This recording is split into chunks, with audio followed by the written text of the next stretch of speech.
আসসালামু আলাইকুম football fans. আমাদের চ্যানেলের আরও একটি নতুন ভিডিওতে আপনাদের সবাইকে স্বাগতম।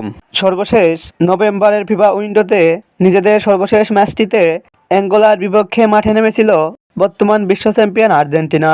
মূলত সেই ম্যাচটিতে অ্যাঙ্গোলাকে 2-0 গোলে পরাজিত করে মাঠ ছেড়েছিল আলবিসেলেস্তারা। অ্যাঙ্গোলার সঙ্গে ম্যাচটির পর থেকে এখন পর্যন্ত আর কোনো ম্যাচ খেলতে মাঠে নামেনি তিনবারে বিশ্ব চ্যাম্পিয়ন আর্জেন্টিনা। দীর্ঘ 4 মাস বিরতি শেষে আগামীকাল সকালেই মাঠে নামছে কোচ লিওনেল স্কালোনির শিষ্যরা। তাই আজকের এই ভিডিওতে আলোচনা করব আর্জেন্টিনার পরবর্তী ম্যাচটি কাদের বিপক্ষে এবং ম্যাচটি টিভি ও মোবাইল ফোনের মাধ্যমে কিভাবে সরাসরি লাইভ দেখা যাবে তা নিয়ে।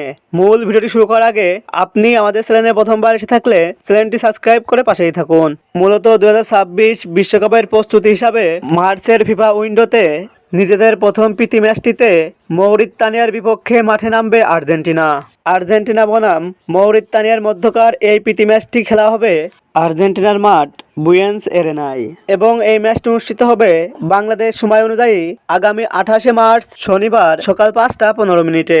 বর্তমান ফিফা র্যাঙ্কিংয়ের দিক দিয়ে মৌরিতানিয়ার থেকে আর্জেন্টিনা 113 ধাপ এগিয়ে থাকলেও এই ম্যাচটি ঘিরে দর্শক আগ্রহের কোনো কমতি নেই, কেননা এই ম্যাচগুলোতে 2026 বিশ্বকাপের জন্য নতুন প্লেয়ারদের বাজিয়ে দেখবেন লিওনেল স্কালোনি। তবে আগ্রহের কেন্দ্রে থাকা বাংলাদেশি আর্জেন্টিনা ভক্তদের জন্য নেই খুব একটা স্বস্তির খবর, কেননা আর্জেন্টিনা বনাম মৌরিতানিয়ার মধ্যকার ফিফা ফ্রেন্ডলির এই ম্যাচটি সরাসরি সম্প্রচার করবে না এশিয়া মহাদেশের কোনো টিভি চ্যানেলে। তাই ভক্তরা খুব সহজে হাতে থাকা মোবাইল ফোনের মাধ্যমে এই ম্যাচটি দেখতে হলে চোখ রাখতে হবে স্পোর্টসফাই, ইয়াসিন টিভি অথবা ক্রিকফাই টিভি অ্যাপসগুলোতে। এছাড়াও ম্যাচটি চলাকালীন সময়ে ফেসবুকের সার্চ বারে গিয়ে এই নির্দিষ্ট কিওয়ার্ডটি লিখে সার্চ করলেও ম্যাচটি লাইভ দেখা যাবে।